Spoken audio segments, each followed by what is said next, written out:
Hello friends, welcome back to our channel. तो friends, जैसा कि आप लोग जान रहे हैं, बीपीएससी का क्वेश्चंस आपको जितने भी प्रीवियस ईयर्स हैं 38वीं से लेकर 62वीं तक आपको कराए जा रहे हैं। तो जैसा कि आपको मिल गया है, एंशियंट पूरा हो चुका है, मिडिएवल पूरा हो चुका है और मॉडर्न का 2 पार्ट आपको दिया जा चुका है। तो मॉडर्न 3 पार्ट करके आपको बोला गया था, तो 200 प्लस क्वेश्चंस का हो गया है और जो बचा हुआ है 100 प्लस क्वेश्चंस आज आपको मिल जाएंगे। तो यानी कि आज मॉडर्न आपका भी समाप्त हो जाएगा। तो देर न करते हुए चलिए शुरू करते हैं आज के क्वेश्चंस। पहला क्वेश्चन है आज का, 1921 के मोपला विद्रोह, 1921 के मोपला आंदोलन की जो शाखा थी, तो शाखा थी खिलाफत आंदोलन की। ध्यान में रखिएगा, मोपला विद्रोह, मोपला आंदोलन की जो शाखा थी वो खिलाफत आंदोलन की। बात करें क्या है था, तो केरल प्रांत के मलाबार जिले में मोपला काश्तकारों के आंदोलन मुख्यतः लगान एवं बेदखली को लेकर थे। जमींदार जब चाहे उन्हें भूमि से बेदखल कर देते, जब चाहते मनमाना लगान वसूलते। खिलाफत आंदोलन भी अपनी बड़ी जमता जा रहा था। हालत ये हो गई कि खिलाफत आंदोलन एवं काश्तकारों की बैठक में फर्क करना मुश्किल हो गया। इस तरह दोनों आंदोलन एक दूसरे में समा गए। तो इस चीज़ को ध्यान में रखिएगा।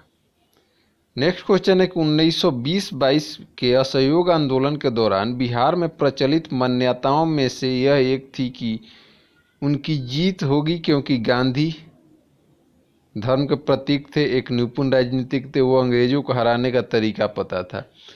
तो लोगों में मान्यता हो गई थी कि जीत होगी गांधी की, क्योंकि वे अंग्रेजों को हराने का तरीका जानते थे, ऐसा लोग मानते थे। नेक्स्ट क्वेश्चन है, साराबंदी आंदोलन 1922 किसके नेतृत्व में प्रारंभ हुआ? तो साराबंदी आंदोलन जो प्रारंभ हुआ था, सरदार वल्लभ भाई पटेल। तो बहुत ही आसान है, साराबंदी सरदार वल्लभ भाई पटेल से रिलेट करके भी याद कर सकते हैं। बात करें तो गुजरात के सूरत जिले में स्थित बारदोली वर्ष 1928 के बाद राजनीतिक गतिविधियों का केंद्र बन गया था। तो बारदोली के मेड़ता बंधु यानी कल्याण जी और कुंवर जी तथा दयाल जी देसाई ने किसानों को समर्थन में वर्ष 1928 से आंदोलन चलाया और इसका नेतृत्व सरदार पटेल ने किया। तो ध्यान में रखिएगा, पटेल के नेतृत्व में ही 1928 में कर नहीं साराबंदी आंदोलन चलाया गया था। तो ईयर भी आपको याद रखना पड़ेगा। नेक्स्ट क्वेश्चन है, 1921 का मोपला विद्रोह कहाँ हुआ? तो मोपला विद्रोह केरल में हुआ। आपको ऑप्शन सी सही है। किस घटना के कारण गांधी जी ने असहयोग आंदोलन नॉन कॉपरेशन मूवमेंट वापस ले लिया? तो चोरा चोरी घटना के बाद उन्होंने क्या किया था? वापस ले लिया था। कब हुआ था? तो 4 फरवरी 1922। कहाँ पे? तो गोरखपुर, उत्तर प्रदेश। नेक्स्ट क्वेश्चन है कि लॉर्ड सिन्हा ने 1921 में कहाँ के गवर्नर पद से त्याग पत्र दिया? तो लॉर्ड सिन्हा बिहार उड़ीसा प्रांत के गवर्नर पद से त्यागपत्र दिए थे। बात करेंगे कि सत्येंद्र सिन्हा का जन्म 24 मार्च 1863 को बंगाल के बीरभूम में हुआ। वह 1908 में बंगाल के एडवोकेट जनरल नियुक्त हुए तथा नियुक्त होने वाले प्रथम भारतीय थे। वे ऐसे पहले भारतीय थे जिन्हें वायसराय के काउंसिल कानून सदस्य के रूप में शामिल किया। 1920 में बिहार और उड़ीसा के गवर्नर नियुक्त हुए, जो प्रशासन में उच्च पद प्राप्त करने वाले प्रथम भारतीय थे। तो इसलिए आपको नाम याद रखना पड़ेगा, सत्येंद्र सिन्हा। स्वास्थ्य कारणों से उन्होंने 21 में क्या अपने पद से इस्तीफा दे दिया और 1928 में मृत्यु हो जाती है। नेक्स्ट क्वेश्चन है, 1923 के काल में भारतीय राजनीतिक में क्रांतिकारी गतिविधियां का पुनरावृत्ति रिवाइवल का कारण था? तो हरदयाल सिंह, लाला लाजपत जैसे नेताओं का बढ़ता हुआ प्रभाव, गांधी जी द्वारा असहयोग आंदोलन का स्थगन। जी मेन कारण क्या है? तो गांधी जी द्वारा असहयोग आंदोलन का स्थगन। नेक्स्ट क्वेश्चन है, स्वराज दल की स्थापना असफलता के बाद हुई? तो सेम आंसर हो जाएगा, असहयोग आंदोलन का असफलता के बाद 1923 में स्वराज पार्टी का मोतीलाल नेहरू और CR दास ने मिलकर के किया था। कांग्रेस खिलाफत स्वराज पार्टी को 1923 में CR दास और मोतीलाल ने किया था, जो आपको पहले बता दिया गया। स्वराज दल की स्थापना किसने की? तो सेम अभी आपको आंसर बताया गया है, चित्तरंजन दास और मोतीलाल नेहरू। नेक्स्ट है, स्वराज पार्टी का गठन डैश की असफलता के बाद? तो किसके असहयोग आंदोलन की असफलता के बाद। ऑप्शन ए आपका सही है। नेक्स्ट क्वेश्चन, 1922 में गया के इंडियन नेशनल कांग्रेस के अधिवेशन के अध्यक्ष कौन थे? तो 1922 में जो अध्यक्ष थे वो कौन थे आपको? CR दास, चितरंजन दास। 1922 जेल से छूटने के बाद CR दास को गया में कांग्रेस सम्मेलन का निर्वाचित अध्यक्ष घोषित किया गया। असहयोग आंदोलन की समाप्ति के बाद देश बंधु ने सभा प्रवेश कार्यक्रम के जरिए जैसे सभाओं के भीतर से असहयोग भारतीय राजनीति को नया आयाम देने का प्रयास किया। नेक्स्ट क्वेश्चन है, अतः सदैव सहमति के साथ और अक्सर वाणिज्य मंडल के निर्देश पर भारत सरकार चलती है और इसे व्हाइट मैन बर्डन कहा जाता है। यह किसने कहा? तो ध्यान रखिएगा, ये कहा गया था सच्चिदानंद सिन्हा के द्वारा, जो आपके प्रथम अस्थायी अध्यक्ष थे संविधान सभा के। उन्हीं के द्वारा क्या कहा गया था? अतः सदैव सहमति के साथ और अक्सर वाणिज्य मंडल के निर्देशों पर भारत सरकार चलती है और इसे व्हाइट मैन्स बर्डन कहा जाता है। नेक्स्ट है कि साइमन कमीशन पहली बार भारत आया। तो साइमन कमीशन पहली बार भारत 1928 में आया था। बात करें तो वर्ष 1919 के एक्ट को 10 वर्षों की इसकी समीक्षा के लिए संवैधानिक आयोग का गठन किया। आयोग को यह देखना था कि अधिनियम व्यवहार में कहाँ तक सफल रहा तथा उत्तरदायी शासन की दिशा में कहाँ तक प्रगति की स्थिति है। किंतु ब्रिटेन की कंजर्वेटिव सरकार ने इस समीक्षा हेतु वर्ष 1927 में साइमन कमीशन की नियुक्ति कर दी। सर जॉन साइमन की अध्यक्षता में गठित इस कमीशन में कुल 7 सदस्य थे। चूंकि सभी सदस्य अंग्रेज थे, इसलिए कांग्रेसियों ने इसे श्वेत कमीशन कहकर विरोध किया और साइमन कमीशन 3 फरवरी 1928 को बम्बई पहुंचा था। अगर बात करें तो इसी साइमन कमीशन के विरोध में लाला लाजपत राय को लाठियों के प्रहार से मृत्यु हो गई थी और लाला लाजपत राय के लाठियों के प्रहार का बदला किसके द्वारा लिया गया था? तो भगत सिंह के द्वारा। नेक्स्ट क्वेश्चन है, रिक्त स्थानों को पूर्ति कीजिए। नेहरू रिपोर्ट डैश के अध्यक्षता में एक कमेटी द्वारा तैयार किया गया था और इसका विषय था, तो नेहरू रिपोर्ट तैयार किया गया था मोतीलाल नेहरू भारत में संवैधानिक व्यवस्था के विषय के लिए। तो करेक्ट आंसर आपका क्या हो जाएगा? सी हो जाएगा। नेहरू रिपोर्ट क्या था? मोतीलाल नेहरू के द्वारा तैयार किया गया था। बोला जाता है कि अपना संविधान लिखने का शुरुआत यहीं से हो चुका था, तो इसीलिए भारतीय संवैधानिक व्यवस्थाएं उसमें थी, उसका विषय। अगर बात करें तो इसमें आपको किस चीज़ का मांग किया गया था? तो डोमिनियन स्टेटस का मांग किया गया था, महिलाओं को चुनाव में भाग लेने के लिए, बहुत सारा चीज़ों के ऊपर इसमें मांग किया गया था। नेक्स्ट क्वेश्चन है कि पूर्ण स्वराज का प्रस्ताव लाहौर कांग्रेस में पारित किया गया था। कब? तो 1929 में। ऑप्शन बी आपका सही है। नेक्स्ट क्वेश्चन है कि 1929 के कांग्रेस अधिवेशन में पूर्ण स्वराज का पताका किसने उठाया? तो पंडित जवाहरलाल नेहरू उस समय अध्यक्ष थे। समाजवाद का समर्थक कौन था और 1933 में ब्रिटिश शासन देसी राज्यों, जमींदारवाद और पूंजीवाद को उखाड़ फेंकना चाहता था? तो सेम आंसर हो जाएगा पंडित जवाहरलाल नेहरू। जवाहरलाल नेहरू समाजवाद के समर्थक थे। नेहरू 1933 में ब्रिटिश शासन, देसी राज्य, जमींदारवाद, पूंजीवाद को उखाड़ फेंकना चाहते थे। नेहरू समाजवाद सोवियत संघ के समाजवाद से प्रभावित था, क्योंकि उन्होंने 27 में सोवियत संघ की यात्रा की थी। 1921 में पहली बार पूर्ण स्वतंत्रता की मांग उठाया गया। तो 1921 में किसके द्वारा उठाया गया था? तो ये उठाया गया था मौलाना हसरत मोहानी। ध्यान में रखिएगा, ऑप्शन डी आपका करेक्ट है।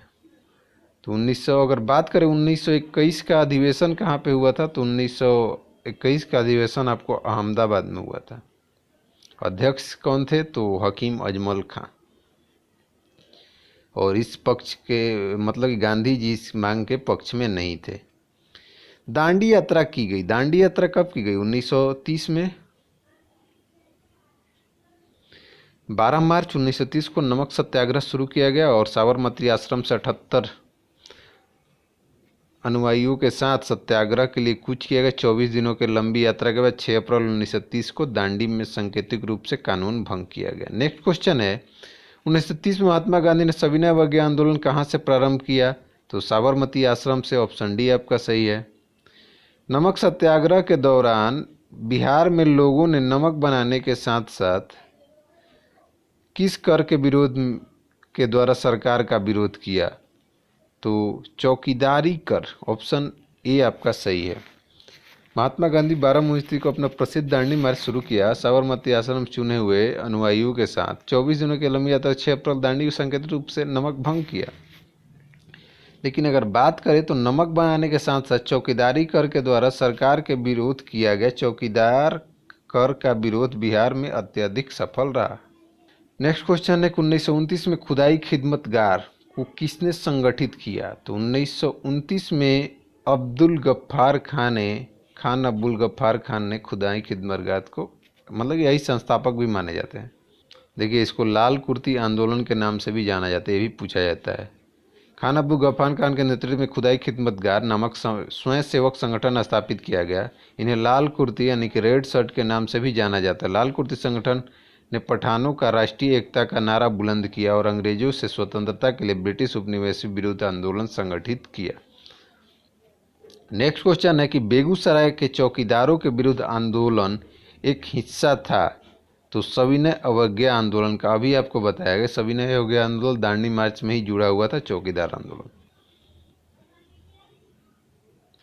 अगर बात करें तो 1930 का सविनय अवज्ञा आंदोलन के दौरान उत्तरी बिहार के सारण जिले में बिहोर नामक स्थान पर चौकीदारी टैक्स के विरोध में प्रदर्शन हुआ। प्रदर्शनकारियों ने बंदूक से 27 छर्रे दागे जाने की परवाह नहीं की। अगले महीने बेगूसराय मुंगेर जिला में स्वतंत्रता दिवस के लिए एकत्रित भीड़ पे भारी संख्या में ग्रामवासी आकर सम्मिलित हो गए। उपमंडल अधिकारी को एक गड्ढे में खदेड़ दिया। 146 बार गोलीबारी किए जाने के बाद ही वे विसर्जित हुए। तो इस चीज़ के बारे में ध्यान रखिएगा, खास करके बीपीएससी के लिए यहाँ से क्वेश्चंस बनेंगे। सविनय अवज्ञा आंदोलन, सिविल डिसोबीडियंस मूवमेंट की असफलता के बाद गांधी जी महत्व दिया। तो सिविल डिसोबीडियंस सविनय अवज्ञा आंदोलन के असफलता के बाद गांधी जी ने रचनात्मक कार्यक्रम का महत्व दिया, ऑप्शन ए, क्योंकि उसके बाद ही गांधी जी ने हरिजन सेवक संघ 1932 में स्थापना किया था। नेक्स्ट क्वेश्चन है, निम्नलिखित में से किस भारतीय नेता ने लंदन में प्रथम गोलमेज कॉन्फ्रेंस में भाग लिया? तो अगर बात करें, भारतीय नेता पूछा है ना, कांग्रेस की तरफ से नहीं पूछा है कुछ ऐसा, तो मौलाना मोहम्मद अली आपका सही है। 1930 का साइमन कमीशन रिपोर्ट प्रकाशित हुई। राजनीतिक संगठनों ने कमीशन की सिफारिशों को अस्वीकार किया। कांग्रेस के प्रमुख नेता जेल में थे। ब्रिटिश सरकार ने निराशा एवं असंतोष के वातावरण से नवंबर 1930 में लंदन प्रथम गोलमेज सम्मेलन बुलाया। सम्मेलन में कुल 89 प्रतिनिधियों ने भाग लिया, किंतु कांग्रेस ने भाग नहीं लिया। भाग लेने वाले प्रमुख थे तेज बहादुर सुप्रू, श्रीनिवास शास्त्री, मोहम्मद अली, मोहम्मद शफी आगा खां, अफजुल हक, मोहम्मद अली जिन्ना, होमी मोदी, M.A. अय्यर, मुझे भीमराव अम्बेडकर। तो ध्यान रखिएगा, भीमराव अम्बेडकर तीनों में थे। गांधी इरविन समझौता हुआ था कब? 1931 में, ऑप्शन बी। गांधी इरविन समझौता 5 मार्च 1931 को संपन्न हुआ। समझौते को गांधी जी के नेतृत्व में कांग्रेस सविनय अवज्ञा आंदोलन स्थगित करने के लिए तैयार हो गई। सभी युद्धबंदियों जिनके विरुद्ध हिंसा का आरोप नहीं था, रिहा करने का आदेश। विदेशी कपड़ों और शराब की दुकानों पर शांतिपूर्ण धरना देने का अधिकार मिला। समुद्री तटीय प्रदेशों में बिना नमक कर दिए बनाने के लिए अनुमति। कांग्रेस द्वितीय गोलमेज सम्मेलन में भाग लेने की तैयार हो गई, परंतु इस समझौते ने जनता को निराश किया, क्योंकि भगत सिंह, सुखदेव, राजगुरु को फांसी न दिए जाने की जनता की मांग इसमें सम्मिलित नहीं किया गया था। यही इसीलिए बोला जाता है कि गांधी जी की यहाँ पे गलती थी, उन्होंने एक बार भी इस चीज़ का जिक्र नहीं उठाया था। नेक्स्ट क्वेश्चन है कि निम्नलिखित में से कौन सा गोलमेज सम्मेलन 1932 में हुआ? तो 1932 में कौन सा हुआ?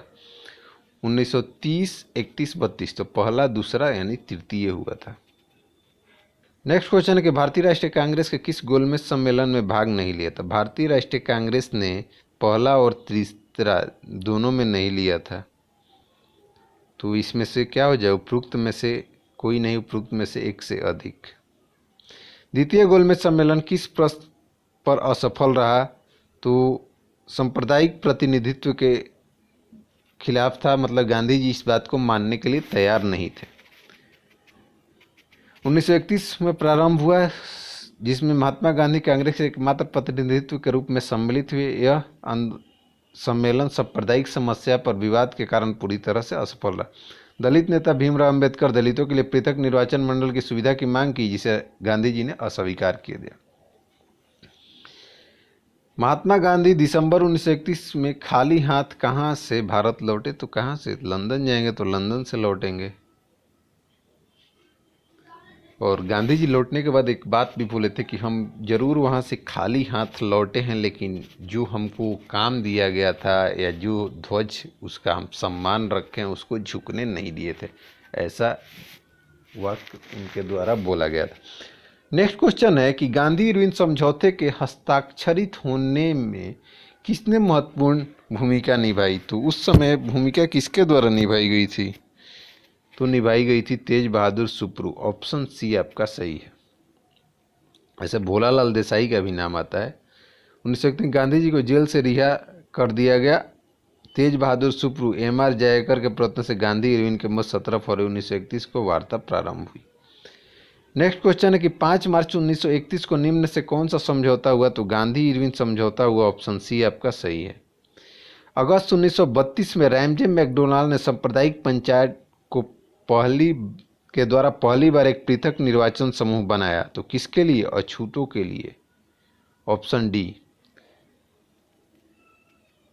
ब्रिटिश प्रधानमंत्री मैकडोनाल्ड ने 16 अगस्त 1932 को सांप्रदायिक निर्णय प्रस्तुत किया, जिसके अंतर्गत प्रत्येक अल्पसंख्यक समुदाय के लिए विधानमंडल में कुछ सीटें आरक्षित कर दी गई, जिनके सदस्यों का चुनाव पृथक निर्वाचन मंडल द्वारा किया जाना था। मुसलमान, सिख, ईसाई, आंग्ल भारतीय महिलाओं को तो पहले से ही अल्पसंख्यक का दर्जा दे दिया गया था। अब इस कानून के तहत दलित वर्ग को भी क्या मिल गया? जो अंबेडकर की मांग थी वो पूरा हो गया। तो यहाँ पर भी गांधी जी के द्वारा थोड़ा सा आंदोलन किया गया था, अनशन पर गए थे, लेकिन बाद में मना लिया गया था। नेक्स्ट, सांप्रदायिक अवार्ड एवं पूना पैक्ट में क्रमशः दलित वर्ग के लिए कितनी सीटें दी गई? तो सांप्रदायिक अवार्ड और पूना पैक्ट में 71 और 147। सांप्रदायिक अवार्ड में 71 और पूना पैक्ट में 147 दलितों के लिए सीटें दी गई। सांप्रदायिक अवार्ड के प्रांतीय विधानमंडलों में दलितों के लिए सुरक्षित सीट 71, जिसे पूना पैक्ट में बढ़ाकर कितना कर दिया गया था? 147। केंद्रीय विधानमंडल की सुरक्षित सीटों की संख्या 18% की वृद्धि की गई थी। नेक्स्ट है, पूना समझौते का उद्देश्य था तो दलित वर्गों का प्रतिनिधित्व देना। ऑप्शन बी आपका सही है।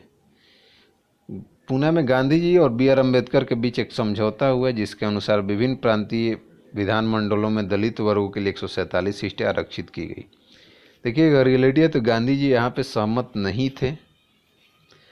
अपने किस कार्यकारिणी कमेटी में कांग्रेस ने भू स्वामित्व को समाप्त करने की नीति अपनाई? तो 1937 के कार्यकारिणी कमेटी में कांग्रेस ने एक कदम उठाया था। नेक्स्ट क्वेश्चन है कि बिहार की चुनी हुई फरवरी 1938 के बिहार की चुनी हुई सरकार ने किस कारणवश इस्तीफा दिया? तो राजनीतिक बंदियों को छोड़ना। ऑप्शन डी आपका करेक्ट हो जाएगा। बात करें 1935 में भारत सरकार अधिनियम के आधार पर फरवरी 1937 में प्रांतीय विधानमंडल चुनाव हुए। 1937 के दौरान 6 प्रांतों में कांग्रेस ने अपने मंत्रिमंडल गठित किए। ये प्रांत मद्रास, बम्बई, मध्य प्रांत, उड़ीसा, बिहार और संयुक्त प्रांत। वर्ष 1937 में चुनाव में राजनीतिक कैदियों की रिहाई कांग्रेस के प्रमुख मुद्दे में से एक था। कांग्रेस के विभिन्न राज्यों की सरकारें राजनीतिक कैदियों को रिहा करने का प्रयास किया, परंतु राज्य के गवर्नर ने इस प्रयास का विरोध किया। परिणाम स्वरूप क्या हुआ? चुनी हुई सरकार ने त्यागपत्र दे दिया। नेक्स्ट क्वेश्चन है कि 1936 के लखनऊ में अखिल भारतीय किसान सभा का प्रथम अध्यक्ष किसे चुना गया? तो स्वामी सहजानंद। नेक्स्ट क्वेश्चन है कि वह कौन सी जगह थी जहां अखिल भारतीय किसान सभा का पहला अधिवेशन हुआ? तो लखनऊ। स्वामी सहजानंद ने भूमि और जल मार्ग के राष्ट्रीयकरण की मांग के साथ अखिल भारतीय संयुक्त किसान सभा का गठन किया। तो कब किया? तो यहाँ तो आपको जो ऑप्शन दिख रहा है उस हिसाब से हो जाएगा उनकी मृत्यु से ठीक पहले। देखिए, अगर डिटेल की बात करें तो अखिल भारतीय किसान सभा का गठन स्वामी सहजानंद सरस्वती द्वारा 1936 में किया गया। 1949 में मृत्यु के कुछ समय पूर्व सहजानंद ने ऑल इंडिया यूनाइटेड किसान सभा का गठन किया था।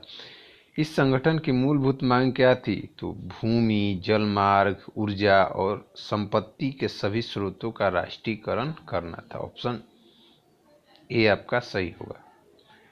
भारत में ट्रेड यूनियन कांग्रेस के पहले अध्यक्ष कौन थे? तो लाला लाजपत राय। ऑप्शन सी 1920 में।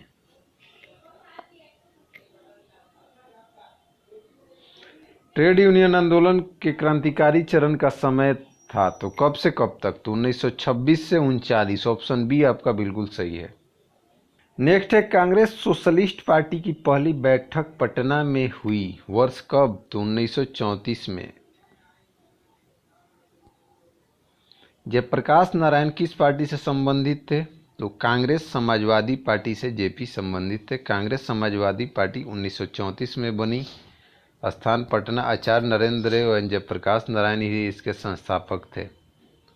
अन्य सदस्य देखना है तो आप यहाँ से पढ़ सकते हैं। जयप्रकाश नारायण इस पार्टी से जुड़े थे तो Congress Socialist Party. Option C आपका सही हो जाएगा। कब स्थापना की? 1934। बिहार सोशलिस्ट पार्टी के संस्थापक जयप्रकाश नारायण। जयप्रकाश नारायण बिहार सोशलिस्ट पार्टी से जुड़े। 1931 में बिहार सोशलिस्ट पार्टी का गठन गंगा शरण सिंह, रामवृक्ष बेनपुरी और राम प्रसाद मिश्र आदि ने किया था। ध्यान रखिए, कांग्रेस सोशलिस्ट पार्टी और बिहार सोशलिस्ट पार्टी में दोनों में अंतर हो जाएगा। कांग्रेस सोशलिस्ट पार्टी जयप्रकाश नारायण और बिहार सोशलिस्ट पार्टी के संस्थापक अगर बात करें तो कौन थे? गठन गंगा शरण सिंह। बिहार सोशलिस्ट पार्टी के संस्थापक भी अगर बात करें तो बाद में अगर किसका नाम आ जाएगा तो जयप्रकाश नारायण। और कांग्रेस सोशलिस्ट पार्टी भी कौन आ जाएगा? तो जयप्रकाश नारायण ही। अगर बिहार इनका नाम न रहे तो बिहार सोशलिस्ट पार्टी का गठन गंगा शरण सिंह। नेक्स्ट है कि जेपी किस नाम से पहचाने जाते हैं? तो जयप्रकाश नारायण लोकनायक। ऑप्शन बी आपका सही है। और इनको जेपी आंदोलन के लिए भी जाना जाता है, जो 5 जून 1974 के पटना गांधी मैदान में संपूर्ण क्रांति का आह्वान किया था। और 1998 में इनको मरणोपरांत भारत रत्न भी मिला है। लोकनायक के नाम से जाने जाते तो लोकनायक जयप्रकाश नारायण। Option C. जयप्रकाश दिवस मनाया जाता है कब? तो अप्रैल 1946 में जेल लाहौर के किले से रिहा होने के बाद जयप्रकाश दिवस मनाया गया था। 1938 में भारतीय राष्ट्रीय कांग्रेस के अध्यक्ष निर्वाचित है। तो 1938 में कौन निर्वाचित है? सुभाष चंद्र बोस। कांग्रेस के हरिपुरा गुजरात अधिवेशन 1938 में सुभाष चंद्र बोस निर्विरोध अध्यक्ष निर्वाचित हुए। ज्ञात तब होगा कि सुभाष चंद्र बोस ने 1939 में त्रिपुरी अधिवेशन में भी सीतारामैया को हराया था, लेकिन उन्होंने अप्रैल 1940 में अध्यक्ष पद से इस्तीफा दे दिया था, क्योंकि गांधी जी चाहते थे सीतारामैया को बनाना। लेकिन ध्यान में रखिएगा, सीतारामैया नहीं बने थे। इस्तीफा देने के बाद डॉक्टर राजेंद्र प्रसाद बने थे। नेक्स्ट क्वेश्चन है, प्रांतीय सरकारों का गठन निम्नलिखित में से किस अधिनियम के तहत किया गया? तो प्रांतीय सरकारों का गठन 1935 के अधिनियम के तहत किया गया था। 1937 में इसका इलेक्शन हुआ था। नेक्स्ट क्वेश्चन है कि इंपीरियल कैडेट कॉर्प्स की स्थापना किसने की? तो किया गया था लॉर्ड कर्जन के द्वारा। क्या था ये? तो लॉर्ड कर्जन ने 1901 में इंपीरियल कैडेट कॉर्प्स की स्थापना की। इसका उद्देश्य देशीय नरेशों के राजकुमार एवं सामंतों के पुत्रों को सैनिक शिक्षा प्रबंध करना था। 1927 की बटलर कमेटी का उद्देश्य था। तो बटलर कमेटी का उद्देश्य क्या था? भारतीय सरकार तथा देशी राज्यों के मध्य संबंधों का सुधारना। Option D. नेक्स्ट क्वेश्चन है, All India State Peoples Conference का गठन कब हुआ? तो All India State Peoples Conference का गठन हुआ था 1927 में। द्वितीय विश्व युद्ध के समय ब्रिटेन के प्रधानमंत्री तो विस्टन चर्चिल हो जाएंगे। क्लीमेंट एटली तो भारत की आज़ादी के समय थे। 1939 से 45 में द्वितीय विश्व युद्ध के समय कौन थे? Winston Churchill. उनका कार्यकाल कब से था? 40 से 45। नाउ और नेवर पैम्फलेट किसने लिखा? तो नाउ और नेवर किसके द्वारा? रहमत अली। Option C. कैम्ब्रिज विश्वविद्यालय के छात्र चौधरी रहमत अली ने वर्ष 1933 में लिखे एक पर्चे में जिसका शीर्षक था अभी नहीं तो कभी नहीं, नाउ और नेवर। देखिए उस समय उन्होंने क्या मांग किया था, PAKAST, इस वर्ड से उन्होंने पाकिस्तान लिखा था, जिसमें पंजाब, अफगानिस्तान, कश्मीर, सिंध और बलूचिस्तान के द्वारा मांग उठाया गया था।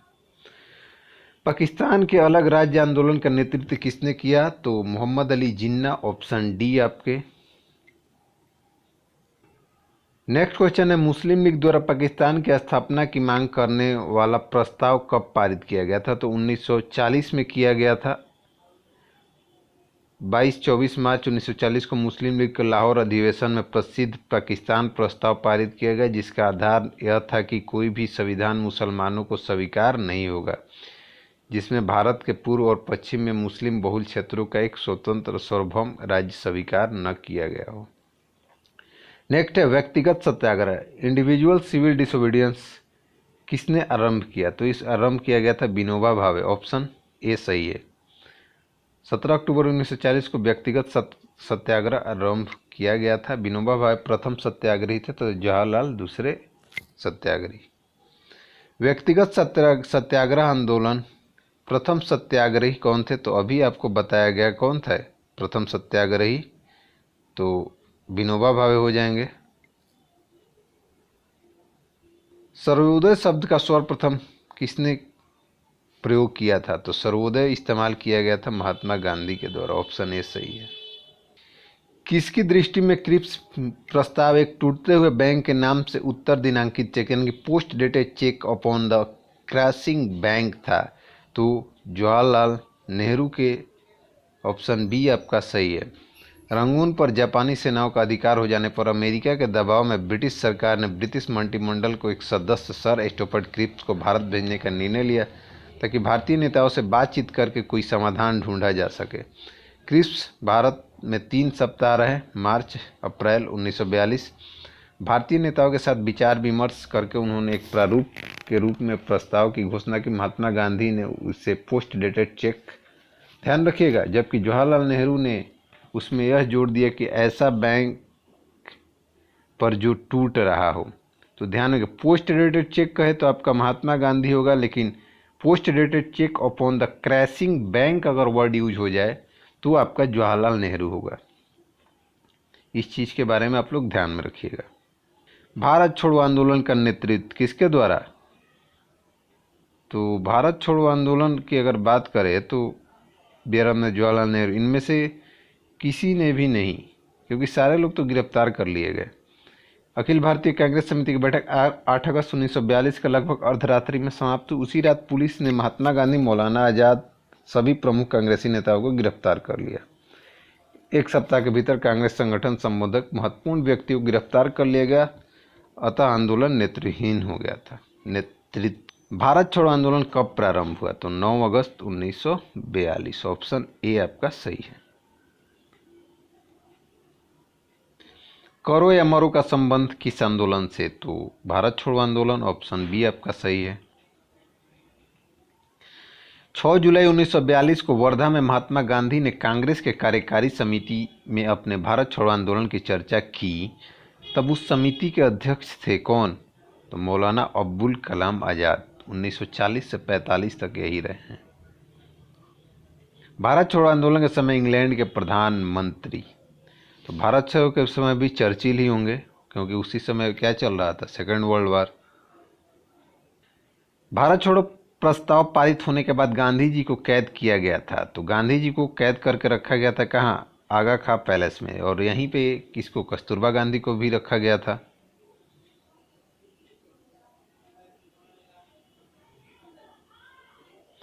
और यहाँ से देख लीजिए एक चीज़ और, नेहरू, अब्दुल कलाम आज़ाद और आसफ अली और जीवी पंत आदि को अहमदनगर किले में रखा गया था।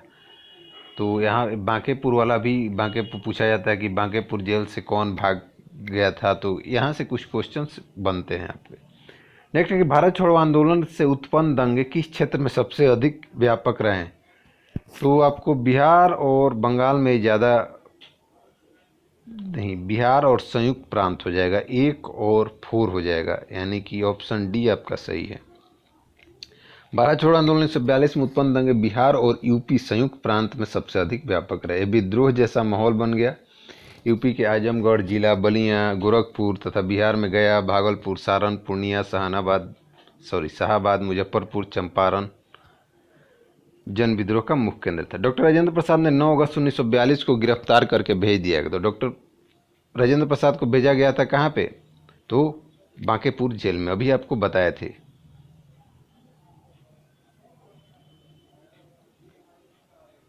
नेक्स्ट है कि 7 दिसंबर 1942 को श्री योगेंद्र शुक्ल कहाँ लाए गए? तो योगेंद्र शुक्ल कहाँ लाए गए थे? तो हजारीबाग जेल से भागे थे, किंतु मुजफ्फरपुर में गिरफ्तार कर लिए गए और बक्सर जेल लाए गए। तो इसीलिए इन चारों में से कोई ऑप्शन नहीं होगा, इस ध्यान में रखिएगा। जयप्रकाश नारायण के साथ उन्होंने 9 नंबर को क्या किया गया था? हजारीबाग जेल से भाग निकले थे। और राजेंद्र प्रसाद आपको कहाँ पे गए थे? तो बांकेपुर में। ध्यान में रखिएगा, ये चारों बहुत बार पूछा गया है। 9 अगस्त 1942 को जिन दो नेताओं हजारीबाग को गिरफ्तार किया गया वे थे कौन? तो शिव कुमार और रामानंद। ऑप्शन डी आपका सही है।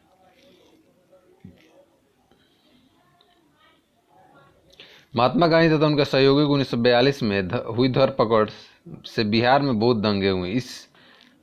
इसमें रेल सेवा पूर्ण रूप से ठप हो गई। उसमें अधिकतम प्रभावित जिला था तो कौन सा? मुंगेर।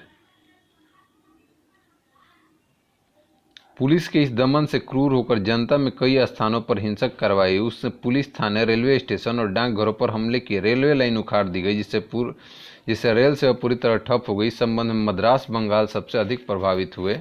बिहार में भी कई स्थानों पर हिंसक घटनाएं, जिसमें पटना अधिक प्रभावित रहा। जयप्रकाश नारायण को राष्ट्रीय स्तर के नेता की पहचान किस संदर्भ में मिली? तो भारत छोड़ो आंदोलन में उनको मिले। ऑप्शन ए सही है। इसका मुख्य वजह था कि मेन कांग्रेसी नेता तो गिरफ्तार हो चुके थे और जो नहीं हुए तो मतलब कि गुप्त रूप से काम कर रहे थे। तो उसमें जयप्रकाश नारायण, राम मनोहर लोहिया और अरुणा असफ अली प्रमुख थे। नेक्स्ट क्वेश्चन है कि कथन ए और कारण दिया हुआ है। तो राष्ट्रीय स्वयं सेवक संघ 1942 के भारत छोड़ो आंदोलन से पृथक रहा। इसका विचार था कि इस आंदोलन से भारत की स्वतंत्रता में देर होगी। तो अब आपको बताना है कि ए सही है, आर सही है, ए आर दोनों सही है, कौन किसकी सही व्याख्या करता है। तो अगर बात करें तो राष्ट्रीय स्वयंसेवक 1942 के आंदोलन से तो अलग रहा, यानी कि ए सही है आपका, लेकिन आर गलत है। तो आपका करेक्ट आंसर क्या हो जाएगा? Option C. ए सत्य है परंतु आर असत्य है, क्योंकि उन लोगों के द्वारा ऐसा कहीं नहीं बोला गया कि उनका विचार था कि आंदोलन से भारत स्वतंत्रता में देरी होगी। क्योंकि अगर बात करें तो संघ का कोई भूमिका नहीं था 40 से 47 आज़ादी के समय तक। भारतीय राष्ट्रीय सेना आईएनए की स्थापना की गई। तो आईएनए की स्थापना 1942 में किया गया था। रास बिहारी बोस ने टोक्यो में एक सम्मेलन में आयोजन में किया, जिसका भारतीय राष्ट्रीय सेना या आज़ाद हिंद फौज का गठन का निर्णय किया गया। और एक चीज़ यहाँ से ध्यान रखिएगा, 7 जुलाई 1943 को यही आज़ाद हिंद फौज की कमान सुभाष चंद्र बोस को सौंप दी गई थी और 21 अक्टूबर 1943 को सुभाष चंद्र बोस ने सिंगापुर में स्वतंत्र भारत की अस्थायी सरकार का गठन कर आज़ाद हिंद सरकार का निर्माण की घोषणा की। तो वही आज़ाद हिंद फौज आज़ाद हिंद सरकार के नाम से फेमस हो गई। 1943 में आज़ाद हिंद फौज अस्तित्व में आई तो सिंगापुर में। देखिए 43 में आ गया तो सिंगापुर में। फिर से आप पढ़ना चाहें तो पॉज करके पढ़ सकते हैं। आईएनए किसके दिमाग की उपज थी और किसने इसकी स्थापना की? तो डॉक्टर मोहन सिंह। आज़ाद हिंद फौज का ख्याल सबसे पहले मोहन सिंह के मन में आया। वे ब्रिटेन की भारतीय सेना में अफसर थे। जब ब्रिटिश सेना पीछे हट रही थी तो मोहन सिंह जापानियों के साथ हो गए और जापानियों ने जब भारतीय युद्धबंदियों को मोहन सिंह को सुदूरपुर कर दिया तो उनमें से लोगों को आज़ाद हिंद फौज भर्ती करने लगे। फॉरवर्ड ब्लॉक की स्थापना किसने की? तो फॉरवर्ड ब्लॉक किसके द्वारा? सुभाष चंद्र बोस। नेक्स्ट क्वेश्चन है कि सच्चिदानंद सिन्हा किसके साथ जुड़े? तो सच्चिदानंद सिन्हा भारत छोड़ो आंदोलन, दांडी मार्च, इनमें से कोई नहीं। वो तो आपको संविधान सभा के प्रथम अस्थायी अध्यक्ष थे। अखिल भारतीय फॉरवर्ड ब्लॉक की स्थापना के लिए सुभाष चंद्र बोस से कौन जुड़े और आईएनए आंदोलन के साथ भी जुड़े रहे? तो जयप्रकाश नारायण, बैकुंठ शुक्ल, शिलभद्र याजी। तो correct answer Shilbhadra Yaji, option C. Next question है कि मैच करना है। तो बारदोली, तो बारदोली सत्याग्रह कहाँ हो जाएगा? तो बारदोली हो जाएगा आपका गुजरात, 1-2 चौरा चौरी उत्तर प्रदेश, यरवदा हो जाएगा महाराष्ट्र, और नोआखली आपका कहाँ हो जाएगा? पश्चिम बंगाल। तो आपका डी का 3, तो डी का 3 एक ही में दिख रहा है, तो करेक्ट आंसर आपका सी। नेक्स्ट क्वेश्चन है कैबिनेट मिशन भारत आया। तो कैबिनेट मिशन भारत कब आया था? तो कैबिनेट मिशन तो 1946 में आया था। 46 का कोई डेट ही नहीं है। 24 मार्च 1946 को कैबिनेट मिशन भारत आया। इसके अध्यक्ष लॉर्ड पैथिक लॉरेंस भारत सचिव थे तथा अन्य 2 स्टेफर्ड क्रिप्स और एबी एग्जिलमेंडर। कैबिनेट मिशन की अध्यक्षता किसके द्वारा की गई? तो sir P Lawrence, Pethick Lawrence, option D आपका सही है।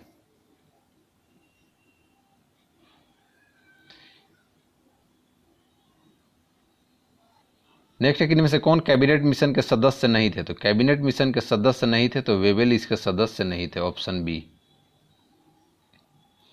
वो कौन सा कांग्रेस अध्यक्ष था जिसने क्रिप्स मिशन और लॉर्ड वेवेल दोनों से वार्ताएं की?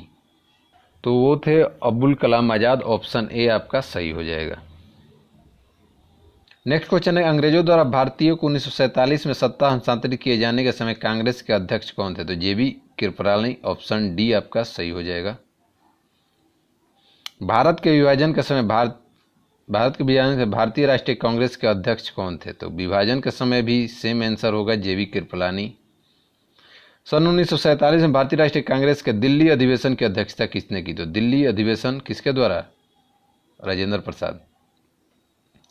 ध्यान में रखिएगा कि जेबी कृपलानी के इस्तीफे के बाद दिल्ली में कांग्रेस के विशेष अधिवेशन आयोजित की गई थी, जिसकी अध्यक्षता किसने के द्वारा? डॉक्टर राजेंद्र प्रसाद के द्वारा।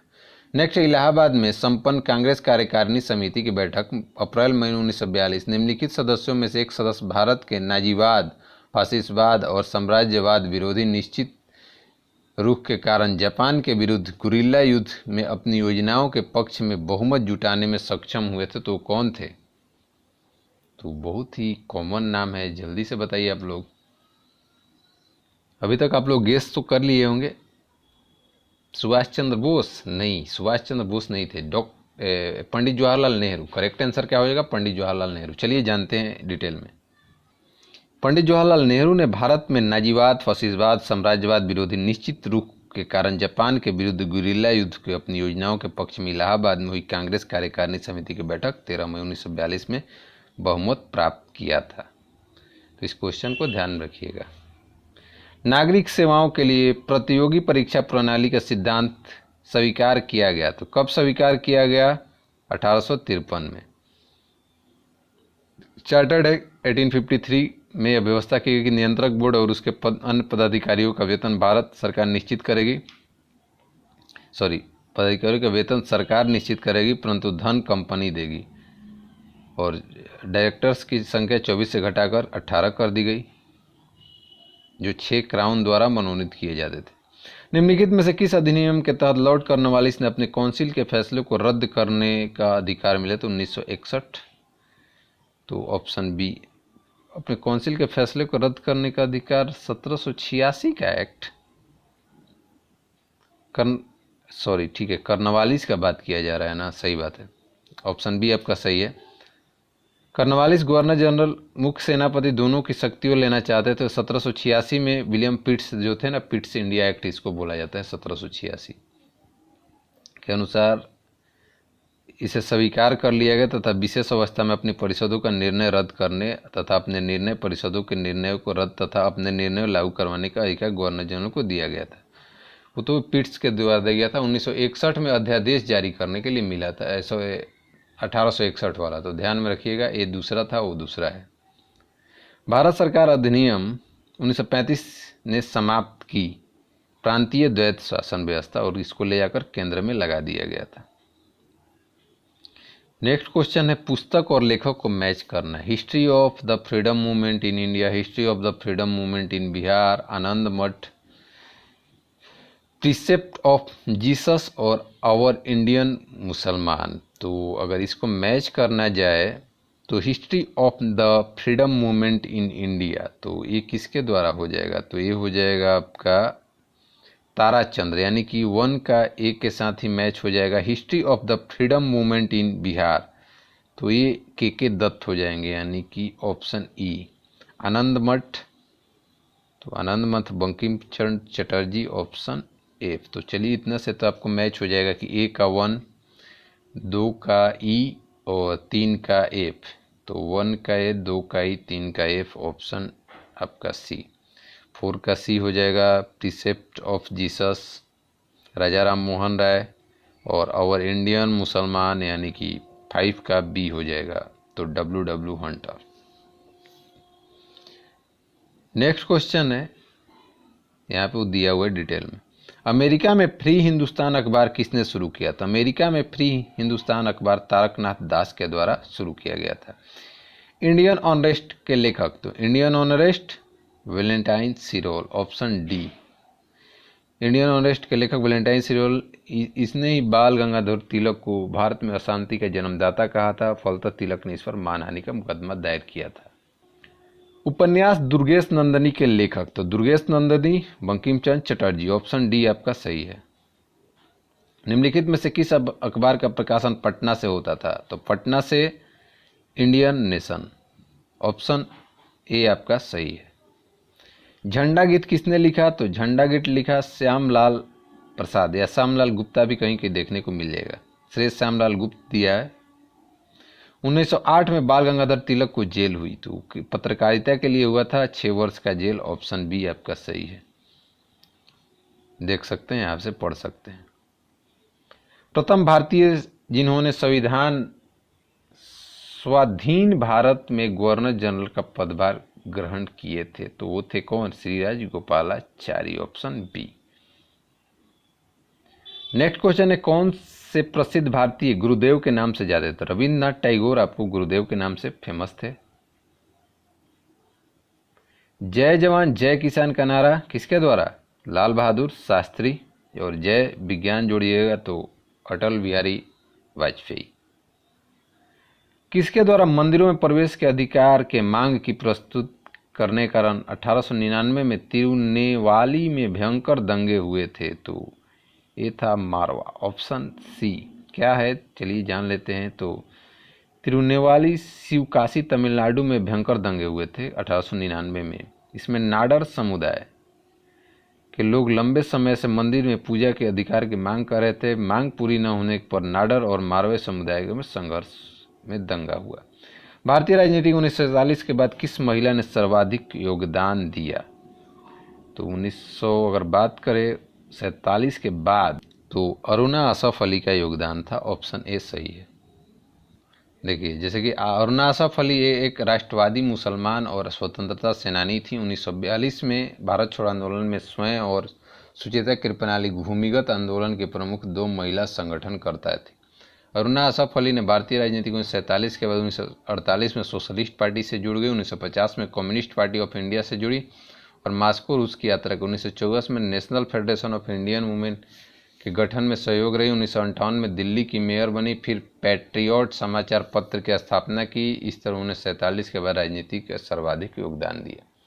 नेक्स्ट है कि हम बहुत बड़ी भूल करेंगे यदि हम बिहार की जनता और उसके मंत्रिमंडल को लीग के नेताओं के हिंसक एवं असभ्य आक्रमणों के आगे आरक्षित छोड़ देंगे। वर्ष 1946 में यह बात किसने की? तो सरदार पटेल ने। ध्यान में रखिएगा, बहुत ही अच्छा क्वेश्चन है कि हम बहुत बड़ी भूल करेंगे यदि हम बिहार की जनता और उनके प्रतिमंडल को लीग के नेताओं के हिंसक एवं असभ्य आक्रमणों के आगे आरक्षित छोड़ दे। सरदार पटेल ने 1946 में कहा था। अगस्त 1923 में बनारस हिंदू विश्वविद्यालय अधिवेशन की अध्यक्षता किसने की? तो पंडित मदन मोहन मालवीय, ऑप्शन डी आपका सही है। Frontier Gandhi Khan Abdul Ghaffar Khan, option C. Rajendra Prasad कहाँ के रहने वाले थे? राजेंद्र प्रसाद बिहार के रहने वाले थे। रामचंद्र शर्मा किस गांव से थे? तो अमहरा। रामचंद्र शर्मा अमहरा पटना के निवासी थे, बिहार के फॉरवर्ड ब्लॉक के प्रमुख नेता।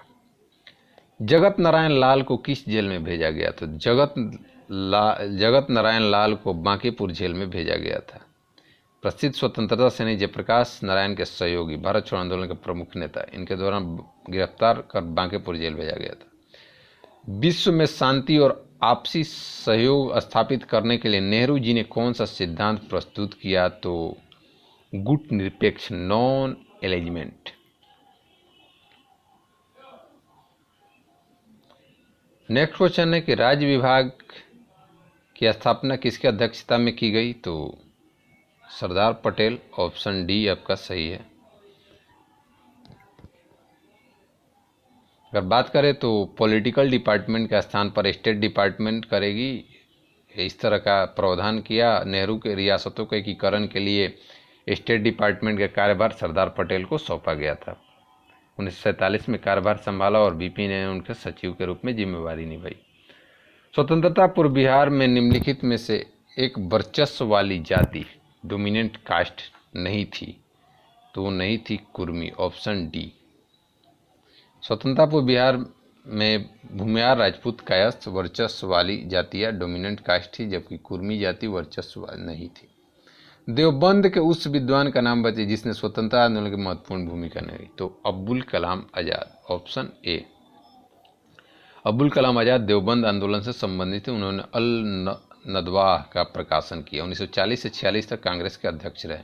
इंडिया विंस फ्रीडम उनकी प्रसिद्ध पुस्तक है। स्वतंत्र भारत के पहले भारतीय गवर्नर जनरल? तो श्री राजगोपालाचारी, ऑप्शन ए आपका सही है।